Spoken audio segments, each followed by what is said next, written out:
আমি তো ভালোবাসি তোকে সিজন 2। লেখিকা ফারজানা মনি। আবির খাওয়া শেষ করে উপরে চলে গেল। হালিমা খান মালিহা খানকে বলল, আপা, মেয়েকে অন্য কোথাও বিয়ে দিলে হয়তো এতটা শান্তিতে থাকতাম না। তোমার ছেলে যেভাবে আমার মেয়েকে আগলে রাখে, হয়তো অন্য কোথাও বিয়ে দিলে তা কখনোই করতো না।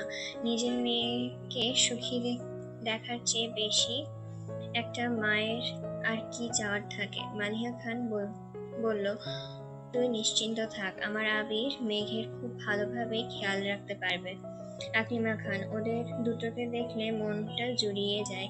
আবির থাকতে মেঘকে নিয়ে আমাদের কোনো চিন্তাই করতে হবে না। আবির রুমে ঢুকলো, দেখলো মেঘ এখনো ঘুমায়নি। সামনে গিয়ে বসলো, বলল, ঘুমাওনি কেন? ঘুমাওনি এখনো? মেঘ, ঘুম আসছে না। আবির, শুয়ে পড়ো, আমি মাথায় হাত বুলিয়ে দিচ্ছি। মেঘ কিছুক্ষণ চুপ করে রইল, হঠাৎ বলল, আহিয়ার আব্বু?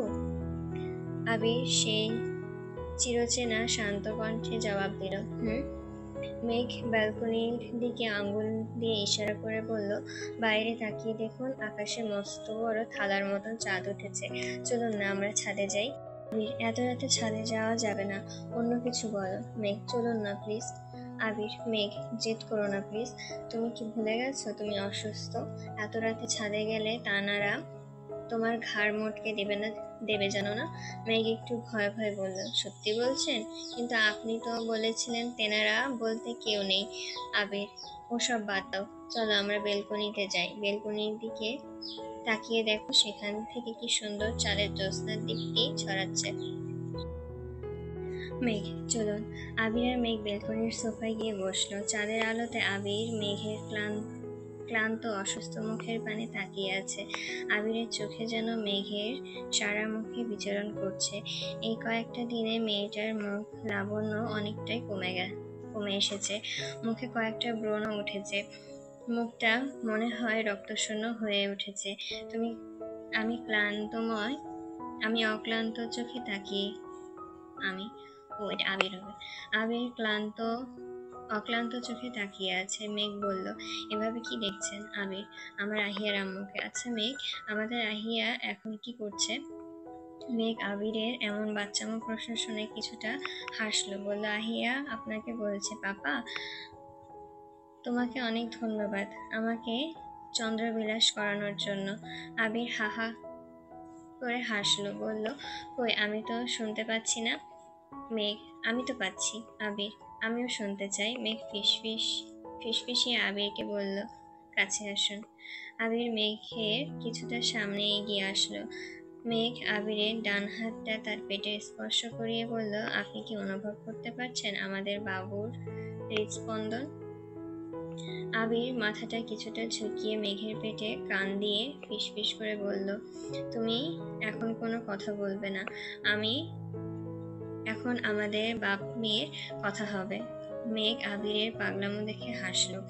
আবির, আমার ছোট্ট পরী কি তার পাপার কথা শুনতে পাচ্ছে? পাপা তোমাকে খুব মিস করে, তুমি তাড়াতাড়ি পাপার কাছে চলে আসো। কথা দিচ্ছি, পাপা তোমাকে কাঁধে করে সারা বাড়ি ঘুরবো, আইসক্রিম কিনে দেবো, চকলেট কিনে দিব। তোমার মাম্মাকে আর কষ্ট না দিয়ে তুমি তাড়াতাড়ি পাপার কাছে চলে আসো। মেঘ আবিরের কথা শুনে মুচকি মুচকি হাসছে, বলল, তো আপনার ছোট পরী কি বলল?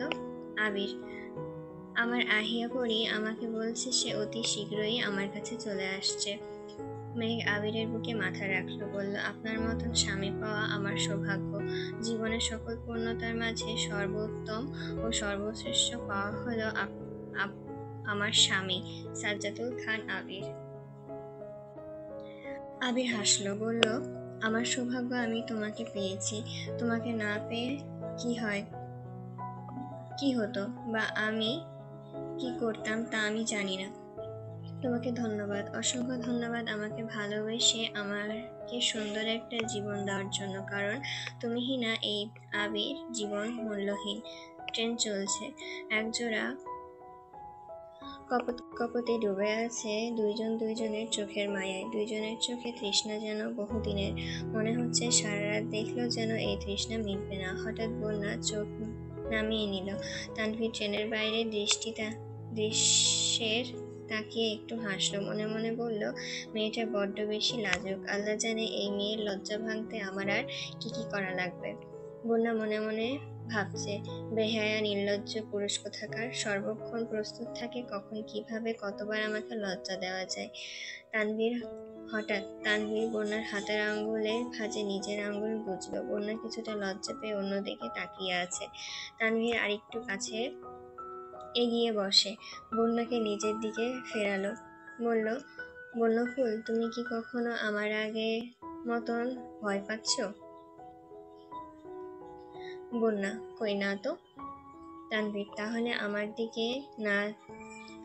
দিক থেকে এমন মুখ ফিরিয়ে কেন রাখছো? আমাকে কি তোমার ভালো লাগছে না? বন্যা তানভীরের ঠোঁটে আঙ্গুল দিয়ে কথা আটকে বলল, এসব কি বলছেন? আমি আপনাকে ভীষণ ভালোবেসে বিয়ে করেছি। বন্যা, আপনি যা ভাবছেন তেমন কিছুই না। তানভীর, তাহলে? বন্যা, তাহলে কিছুই না বলেই বন্যা মাথাটা নিচু করে বসে আছে। তানভীর এক হাত দিয়ে বন্যার থুতনি ছুঁয়ে মুখটাকে উঁচু করে বলল, বন্যা, আমি জানি আমি একটু রাগী, বদমেজাজি। রাগ হলে ভালো মন্দ মাথায় থাকে না, কিন্তু আমার এত বাজে স্বভাবের মাঝেও একটি চিরন্তন সত্য হলো, আমি তোমাকে ভালোবাসি, ভীষণ ভালোবাসি। গত কয়েকটা বছর নিজের ভেতরটা এক অসহনীয় যন্ত্রণায় কুড়ে কুড়ে খাচ্ছে। আমি জানি তোমাকে ছাড়া আমার কতটা কষ্ট হয়েছে। ভাইয়াকে ছাড়া আর কাউকে কিছু বলতেও পারিনি।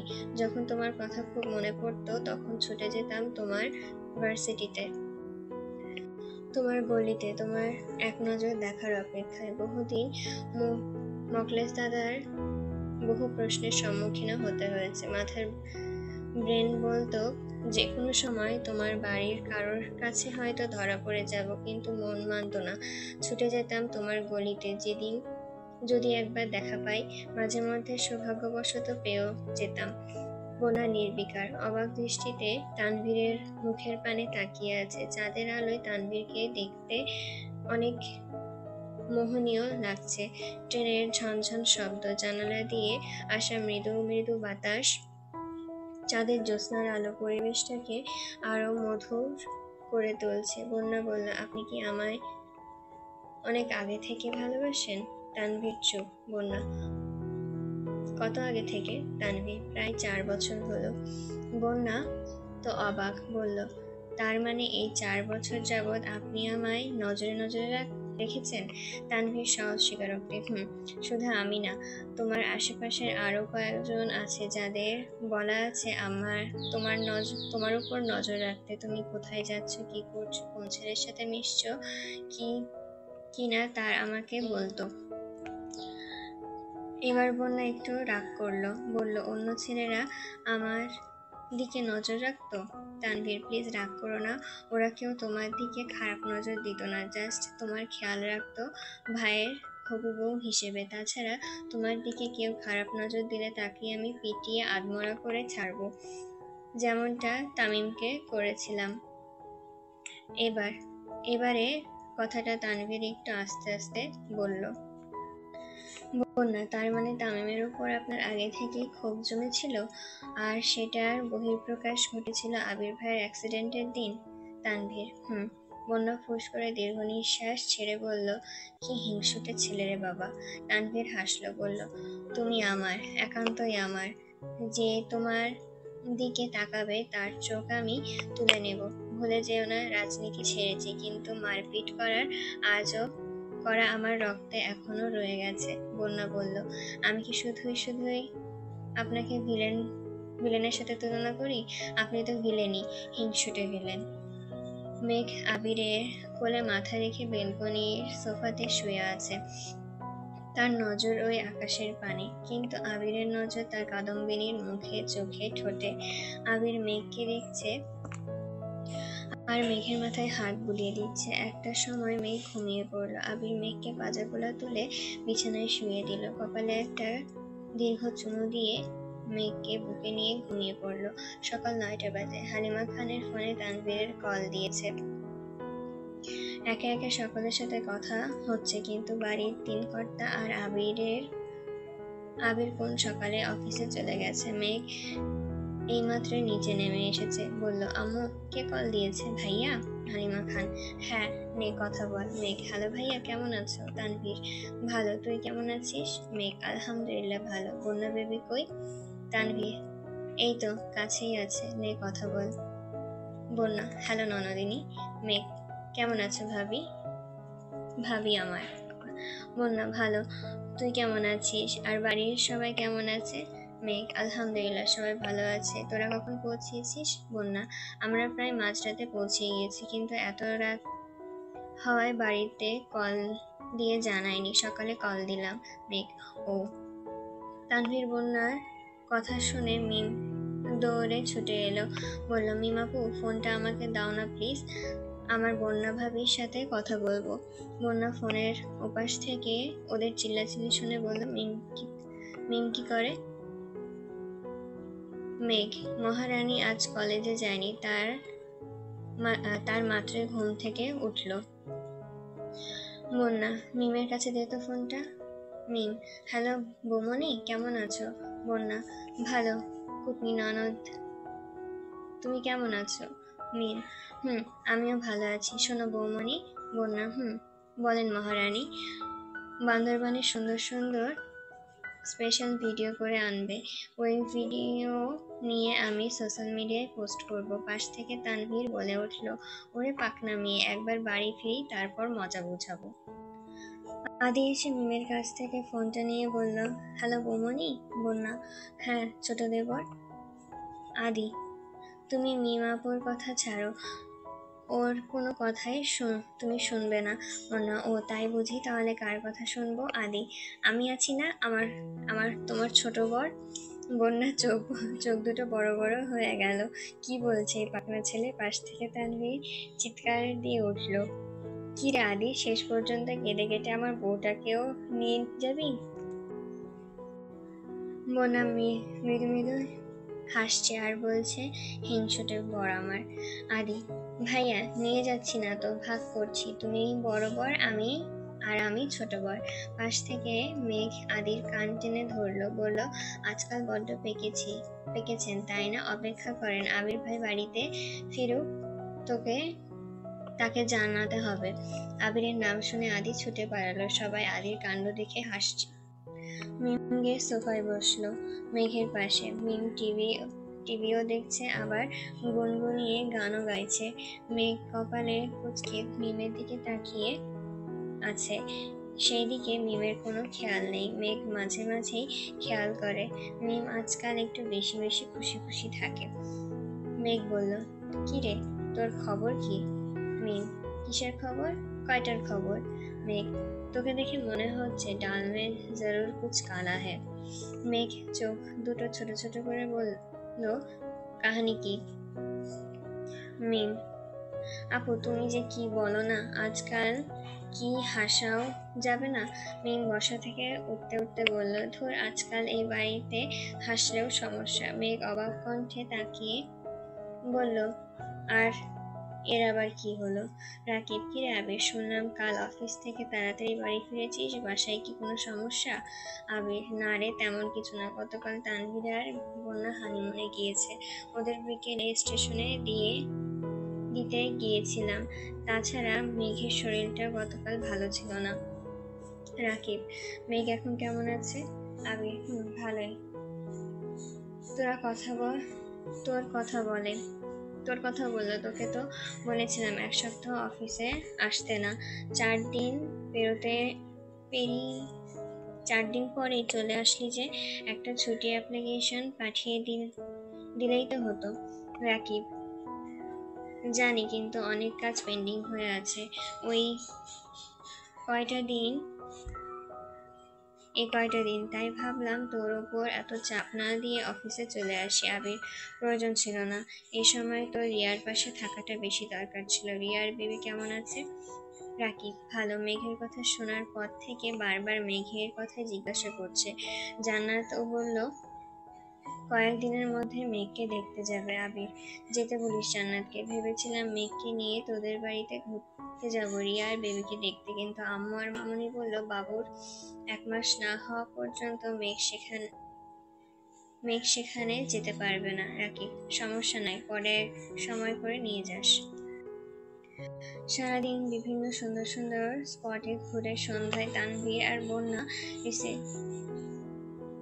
রিসর্টে ফিরে আসলো। বন্যা এসে বিছানায় ধপ করে বসে বলল, উফ, আমার পা পুরো ব্যথা হয়ে গেছে। তানভীর একটু দুষ্ট হেসে বলল, এখনই পা ব্যথা হয়ে গেছে? রাত তো এখনো বাকি।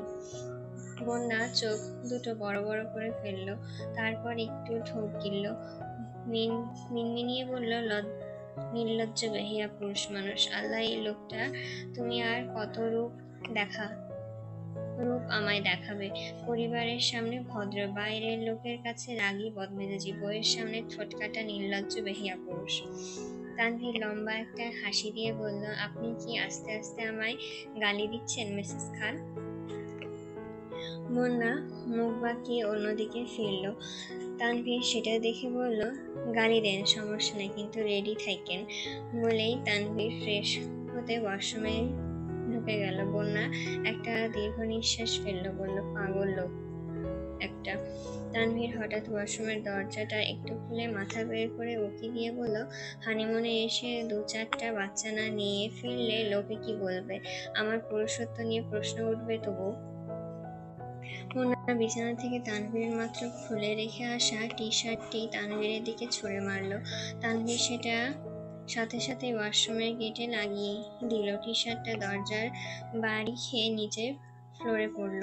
মিম ড্রয়িং রুমে মিমের সাথে বসে গল্প করছে। হঠাৎ তার ফোনটা বেজে উঠল। ফোনের দিকে তাকিয়ে দেখল বেবি নামে সেভ করা নাম্বার। ফোনটা হাতে নিয়ে মিমের দিকে তাকিয়ে বলল, এখন আর কোনো কথা বলবি না, আমার বেবি কল দিয়েছে। মিম কিছুটা চিৎকার দিয়ে বলল, বৌমনি কল দিয়েছে? মেঘ ফোনটা রিসিভ করে বলল, আসসালামু আলাইকুম নতুন বউ, কেমন আছেন? বন্যা, ওয়ালাইকুম আসসালাম, ভালো, তুই কেমন আছিস? তোর দুষ্টুমি স্বভাবটা কবে যাবে? ভুলে যাস না একটার মা হতে যাচ্ছিস।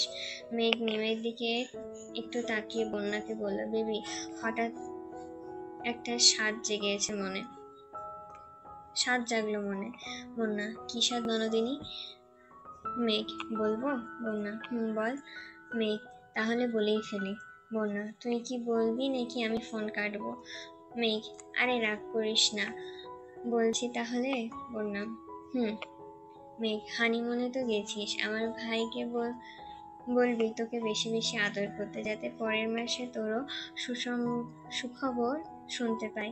তারপর আমরা 2 বান্ধবী মিলে উঁচু পেট নিয়ে সারা বাড়ি ঘুরবো আর টক আচার খাবো। ফোনের ওপাশ থেকে বন্যার কাশি শোনা যাচ্ছে, মনে হচ্ছে বন্যা বিষম খেয়েছে। মেঘ বলল, আরে বেবি, রিল্যাক্স, চাপ নিস না, একটু ট্রাই কর, হয়ে যাবে। পাশ থেকে মিম বড় বড় চোখ করে অবাক দৃষ্টিতে মেঘের দিকে তাকিয়ে আছে। মেঘ তা খেয়াল করতে সেখান থেকে উঠে অন্যদিকে চলে গেল। মিম মুখটা বাঁকিয়ে টিভি অন করে দেখতে শুরু করলো। বন্যার কাশি যেন থামছেই না। হঠাৎ ফোনের ওপাশ থেকে শোনা যাচ্ছে, তানভীর বন্যাকে পানি খেতে বলছে আর বারবার জিজ্ঞাসা করছে, কি হয়েছে? মেঘ ফিসফিস করে বলল, ওই যে ভাইয়া চলে এসেছে, যা বলেছি তা মনে রাখিস, বলে ফোনটা কেটে দিল। তানভীর বন্যার কাশি থামানোর জন্য মাথা পিঠে হাত বুলিয়ে দিচ্ছে। কাশি একটু কমতে বন্যা ফ্রেশ হতে হবে বলে ওয়াশরুমের দিকে ছুটল। তানভীর, এর আবার কি হলো? এভাবে পালালো কেন? রাত 9টা বাজে। আবির বাইকের শব্দ পেয়ে মেঘ বেলকনিতে এসে দাঁড়ালো। দেখলো আবির বাইক থেকে নেমে ফোনে কথা বলছে। আবির এক নজর উপরে তাকালো, তার প্রেয়সী তার দিকে তাকিয়ে আছে। আবির একটু মুচকি হেসে কান থেকে ফোন নামিয়ে বাড়ির ভেতরে ঢুকে পড়লো। মেঘ এখনো বেলকনিতে দাঁড়িয়ে আছে। বাইর থেকে মৃদু মৃদু বাতাস আসছে। মেঘের খোলা চুলগুলো সেই বাতাসের দিক বেদিক উঠছে। আজ শরীরটা ভালো, তাই মেঘ সালোয়ার কামিজ ছেড়ে নীল রঙের একটা সুতির শাড়ি পরেছে। এই রংটা আবিরের বড্ড বেশি পছন্দ। আজকাল মেঘের মনটা হঠাৎ মেঘাচ্ছন্ন হয়, আবার হঠাৎই যেন ফুরফুরে হয়ে ওঠে। একেই হয়তো গর্ভকালীন অবস্থায় মুড সুইং বলা হয়। সেই যে একটু আগে মেঘ হঠাৎ মনে হলো আবির ভাইকে একটু সারপ্রাইজ দেওয়া যাক, তাই আলমারি থেকে একটা নীল রঙের শাড়ি বের করে গায়ে জড়িয়ে নিল। চুলগুলো ছেড়ে দিল, চোখে একটু কাজল, ঠোঁটে একটু লিপস্টিক ছুঁয়ে দিল। কপালে একটা ছোট্ট নীল টিপ দিতেই আজ ভোলেনি সে। হঠাৎ একটা হাত মেঘের কোমর ছুঁয়ে তার পেট স্পর্শ করলো। মেঘ কিছুটা ঘাবড়ে গেল। আবির নেশাক্ত কণ্ঠে ফিসফিস করে উঠল। আবির মেঘের কানের কাছে এসে নেশাক্ত কণ্ঠে ফিসফিস করে উঠল, আমার ভেতর আমি নেই, আছে এক অবুঝ মন। সেই মন দুয়ারে বিচরণ করছিস তুই সারাক্ষণ। তোর ভাবনার পাগল আমি। তাকিয়ে দেখ মনের আয়নায়, তোর প্রেমেতে মগ্ন হয়ে হারিয়ে যাই অন্য এক প্রেমের দুনিয়ায়। তুই তুই তো এক অদ্ভুত নেশা, আর সেই নেশায় আমি আসক্ত। বলে আবির মেঘের কানে চুমু খেল। মেঘ একটু কেঁপে উঠল। আবির মেঘের কোমরে পেঁচিয়ে ধরে মেঘের খোলা চুলের মুখ ডুবালো। মেঘ সামনের দিকে ঘুরে তাদের দুইজন জড়িয়ে ধরল। কাঁপা কাঁপা কণ্ঠে বলল, আপনি কি পাগল হয়ে গেছেন? বাইরে থেকে এসেছেন, ফ্রেশ হয়ে চেঞ্জ করে নিন। আবির মেঘকে বেলকনির গ্রিলের সাথে ঠেসে নিজের দু হাত মেঘের পেছনে গ্রিলে রাখলো। ভাঙা ভাঙা কণ্ঠে বলল, পাগল আমি, তোর প্রেমে, তোর মায়ায়। বলে আবির মেঘে ঠোঁটে ঠোঁট ডুবালো। এই চুমু কতক্ষণ দীর্ঘ হয়েছিল তা জানে না মেঘ আবিরের পাগলামি বুঝতে পেরে আবিরকে কিছুটা মুছে আনতে চাইল। নিজের ঠোঁট থেকে সরিয়ে আনার চেষ্টা করলো আবিরের ঠোঁটের দখল থেকে, কিন্তু আবির যেন আজ মেঘের প্রেমেতে প্রেমাতাল। আচ্ছা, এই যে এখন ঠোঁট ছেড়ে মেঘের গলায় বিচরণ করছে আবিরের চোখ। হঠাৎ মেঘকে অবাক করে দিয়ে মেঘের গলায় ঠোঁট ছোঁয়ালো আবির। আস্তে আস্তে তা গভীরতায় রূপ নিচ্ছে। মেঘ বলল, আপনি সত্যি পাগল হয়ে গেছেন। এটা যে বেলকনি, তা কি ভুলে গেছেন? আবির মেঘের গলা থেকে মুখ উঠালো, লক্ষ্য করলো সেখানে একটা গভীর ক্ষত সৃষ্টি হয়েছে, যেটাকে রোমান্টিক ভাষায় বলে লাভ বাইট। আবির নেশা চোখে মেঘের চোখের দিকে তাকালো। কিছুক্ষণ তাকিয়ে থেকে হঠাৎ মেঘকে কোলে তুলে নিল। মেঘ অদ্ভুত দৃষ্টিতে তাকিয়ে আছে। আজ আবিরকে একটু বেশি প্রেমাসক্ত লাগছে তার কাছে। আবির নেশা কণ্ঠে বলে উঠল, এভাবে তাকাস না প্লিজ। তোর এই কাজল চোখে চাহনি দেখলে আমি ঘায়েল হই প্রতি মুহূর্ত। নীল শাড়িতে এক নীলপরি আজ আমার কোলে চড়ে আছে, নিজেকে কিভাবে সামলাই বলতো মেঘ? মেঘ নিশ্চুপ তাকিয়ে আছে আবিরের নেশা চোখে। মেঘ জানে আবিরের এই অবস্থা হওয়ার কারণ। আবির ধীরে ধীরে হারিয়ে যাচ্ছে তার কাদম্বিনীর মাঝে। সেই অষ্টাদশীর জন্য সে অপেক্ষার প্রহর গুনছে বহু বছর। তানভীর আর বন্যা খোলা আকাশের নিচে হেঁটে চলেছে। পূর্ণিমার চাঁদের আলোয় গায়ে মেখে ব্যক্ত করছে নিজেদের মনের অনুভূতি। খোলা আকাশের নিচে মৃদু মৃদু বাতাস শিহরিত করছে একজোড়া দাম্পত্য শরীর ও মন। তানভীর বন্যার হাতটাকে নিজের মুঠোবন্দি করে হাঁটছে। বিয়ের 2 দিন হয়ে গেছে। তানভীর হঠাৎ ছোঁয়ায় বন্যা যেন কেঁপে কেঁপে ওঠে। তানভীর বন্যার অবস্থা বুঝতে পেরে কিছুটা দুষ্ট হাসলো। বন্যার কাঁধে একটা হাত দিয়ে বন্যাকে আরেকটু নিজের দিকে ঠেলে নিল। মুহূর্তে বন্যার শরীরটা ঝাঁকুনি দিয়ে উঠল। বন্যা লাজুক হয়ে মাথাটা নিচের দিকে নুইয়ে রাখলো। তানভীর বন্যাকে টেনে আরেকটু কাছে নিয়ে আসলো। গতকাল রাতে ট্রেনে বন্যাকে তানভীর এত কিছু বোঝানোর পরেও বন্যা যেন তানভীরের সামনে খোলা বইয়ের মতন স্পষ্ট হতে পারছে না। বন্যা অনেকটা ইতস্তত বোধ করছে। তানভীর বলল, বন্যা প্লিজ, এবার তো একটু স্বাভাবিক হও। দূরে আকাশের দিকে তানভীর আঙ্গুল দিয়ে ইশারাটা করে বলল, দেখো আকাশে কত সুন্দর চাঁদ, তাও সেটা তোমার থেকে কম। বন্যা কিছুটা লাজুক হাসলো। বন্যার মুখে হাসি দেখে তানভীর নিজের হাসি দিল। বলল, অবশেষে মহারানীর মুখে হাসি ফুটেছে।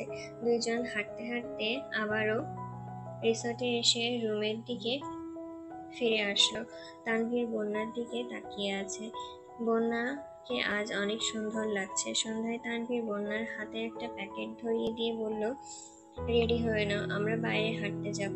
বন্যা প্যাকেট খুলে দেখলো কালো রঙের সুন্দর একটা জর্জেট শাড়ি, যার পাড় ও আঁচল পাহাড়ের কারুকাজ করা। বন্যার শাড়িটা পরে চোখে গাঢ় কাজল দিল। সন্ধ্যার পর থেকে এখন পর্যন্ত বন্যা যতবার তানভীরের দিকে তাকিয়েছে ততবারই লক্ষ্য করেছে তানভীর তার দিকে তাকিয়ে আছে। এসব ভাবতে ভাবতে কখন যে বন্যা রুমের সামনে চলে এসেছে তা খেয়াল নেই।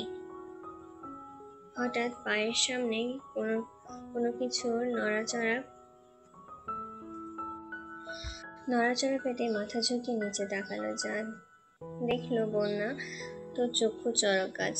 তানভীর বন্যার সামনে হাঁটু গেড়ে বসে তার শাড়ির কুচি ঠিক করছে। কুচি ঠিক করার শেষে তানভীর উঠে দাঁড়িয়ে বলল, ভাবনা চিন্তা শেষ হলে এইবার রুমে চলেন, না হলে কোলে তুলে নিয়ে যাব।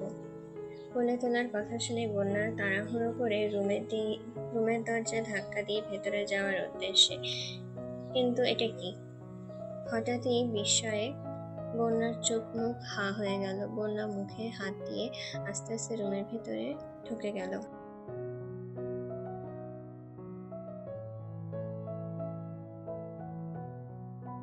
বন্যা মুখে হাত দিয়ে আস্তে আস্তে রুমের ভেতরে ঢুকে গেল। পুরো রুমটা ছোট ছোট প্রদীপ দিয়ে সাজানো। চারিদিকে প্রদীপের শিখাগুলো জ্বলজ্বল করছে। রুমের পরিবেশটা কি যে স্নিগ্ধ লাগছে তা ভাষায় প্রকাশ করা অসম্ভব। তানভীর পেছন থেকে এসে বন্যাকে জড়িয়ে ধরল। তার হাত দুটো বিচরণ করছে বন্যার কোমরের ওদরে। বন্যার পিঠটা তানভীরের বুকের সাথে মিশে আছে। তানভীর বন্যার গালে সাথে গাল ঠেকিয়ে বলল, এত রোমান্টিক পরিবেশেও কি তোমার প্রেম পাচ্ছে না বউ?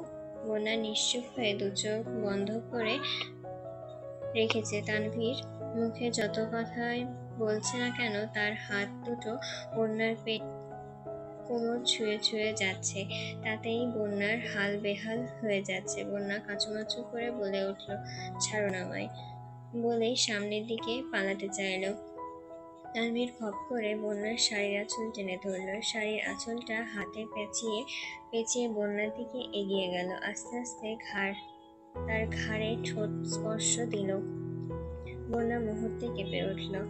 বন্যার কাঁপুনি টের পেয়ে তানভীর বন্যার কোমর ধরে টেনে নিজের সাথে অনেকটাই মিশিয়ে নিল। বন্যা নিজেকে আর সামলাতে না পেরে পেছন ফিরে তানভীরকে শক্ত করে জড়িয়ে ধরল। তানভীর ঠোঁটের কোণে দুষ্ট হাসি টেনে ফিসফিসিয়ে বলল, জান, এত সুন্দর লাগছে তোমায়, আমি তানভীর নিজেই সামলাতে ব্যর্থ। বন্যা লজ্জায় মনে হচ্ছে তানভীরের বুকের ভেতর ঢুকে যাচ্ছে। দুইজনের মাঝে এখন আর চুল পরিমাণও শূন্যতা নেই।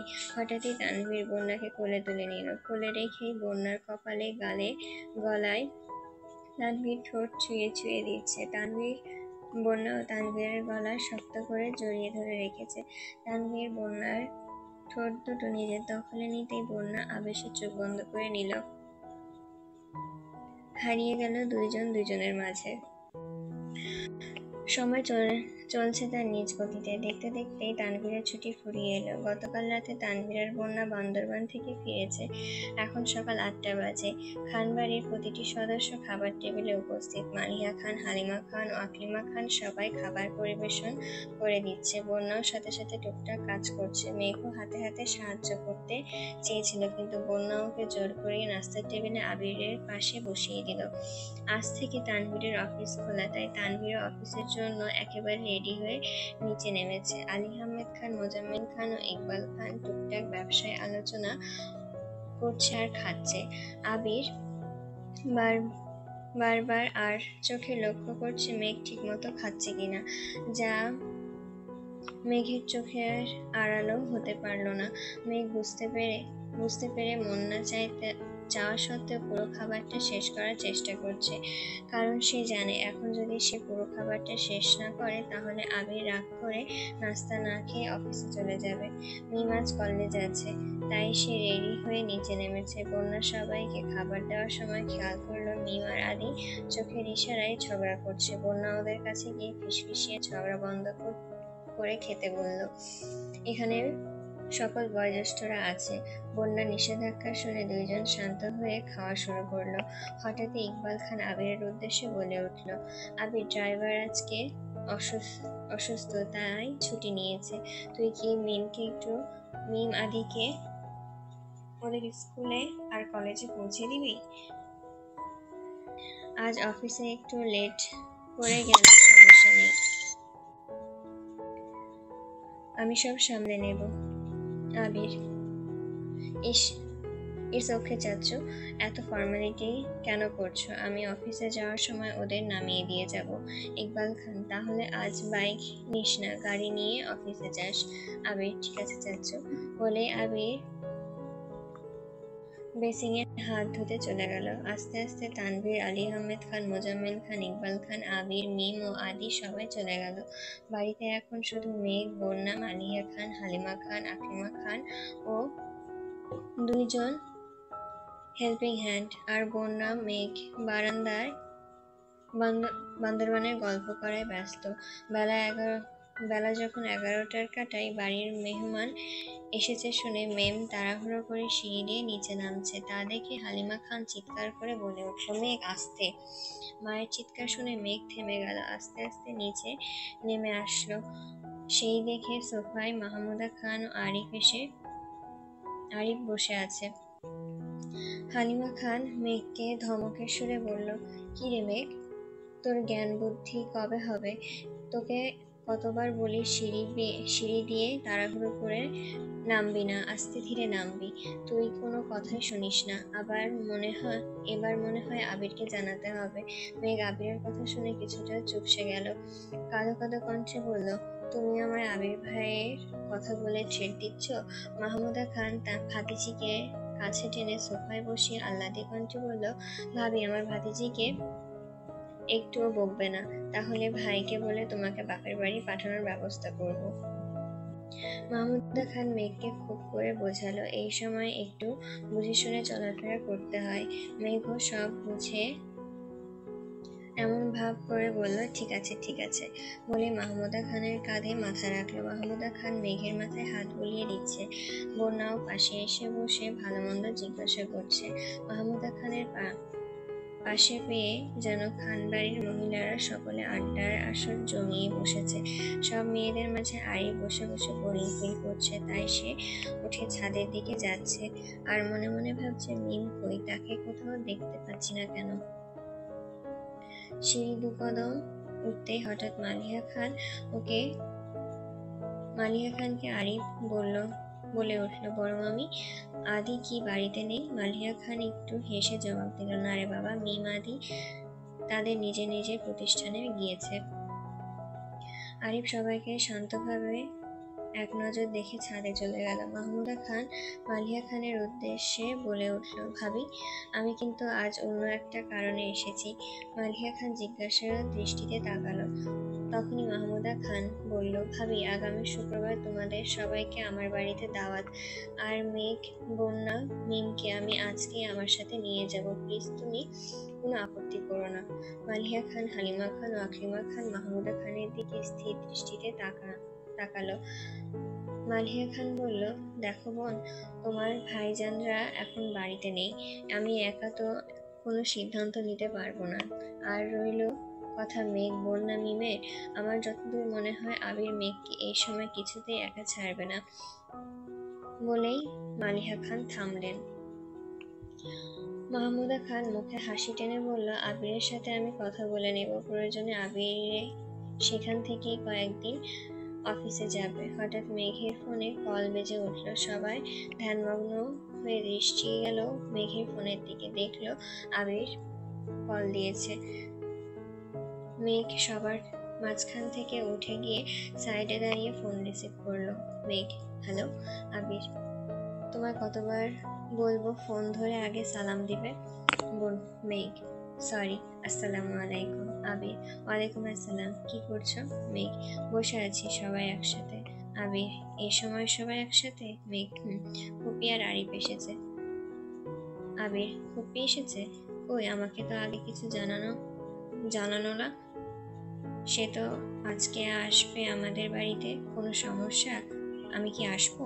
মেঘ আবিরের চিন্তা অবস্থা বুঝতে পেরে আশ্বস্ত দিয়ে বলল, চিন্তা করবেন না, কোনো সমস্যা নেই। ফুপি আমাদের সবাইকে শুক্রবারে দাওয়াত করতে এসেছে। ফুপি চায় আমি, বন্যা আর মিম আজকেই তার সাথে চলে যাই। কথা শেষে আবির কিছুক্ষণ চুপ করে থেকে বলল, আম্মু কি বলেছে? মেঘ বলল, বড় আম্মু বলেছে আপনি আমাকে এই সময় একা ছাড়বেন না। আবির, ও আচ্ছা, ফুপিকে বলো বিকেলে বাড়ি ফিরতে। আমি তাড়াতাড়ি অফিস থেকে চলে আসবো। আর আরিফকে বলবে দুপুরে মিমকে যেন তার কলেজ থেকে আনতে যায়। ড্রাইভার আঙ্কেল বিকেলেও আসবে না। আর আমি যেহেতু একেবারে ফিরবো, তাই দুপুরে আর বের হতে পারছি না। মেঘ, ঠিক আছে। আবির একটু তাড়াহুড়ো করে বলল, শোনো। মেঘ, আবির, শরীর ঠিক আছে এখন? মেঘ, আবির, আচ্ছা ঠিক আছে, আমি রাখছি। মেঘ, মেঘ ফোনটা কেটে মাহমুদা খানের কাছে গিয়ে বসে বলল, ফুপি, আবির ভাই বলেছে তোমাকে সন্ধ্যার দিকে বাড়ি ফিরতে। উনি আজ তাড়াতাড়ি অফিস থেকে ফিরে আসবেন। মাহমুদা খান স্মিত হাসলো, বলল, ঠিক আছে। বাদরটাকে বলিস যে একটু তাড়াতাড়ি আসতে। এই পর্যন্ত বন্যা, মাহিয়া খান, হালিমা খান, আকলিমা খানও হেসে দিল। মেঘ মাথা নাড়িয়ে সম্মতি জানালো। আরিফ সিঁড়ি দিয়ে নিচের দিকে নামছে। তাকে দেখে মেঘের আবিরের বলা কথাটা মনে পড়লো। মেঘ বসা থেকে উঠে আরিফের দিকে তাকিয়ে বলল, আরিফ, তুমি একটু কষ্ট করে মিমকে কলেজ থেকে আনতে যাবে? ড্রাইভার আঙ্কেল অসুস্থ, তোমার ভাই একটু ব্যস্ত আছে, তাই দুপুরে যেতে পারবে না। আরিফ ঠোঁটের কোণে হাসি টেনে বলল, ঠিক আছে ভাবি, আমি যাব। আরিফ যেন মনে মনে কতটা খুশি হয়েছে তা হয়তো মেঘের অজানা রয়ে গেল। আরিফ মুখ ফুটে উঠল এক রহস্যময় হাসি। ইতিমধ্যে বাড়ির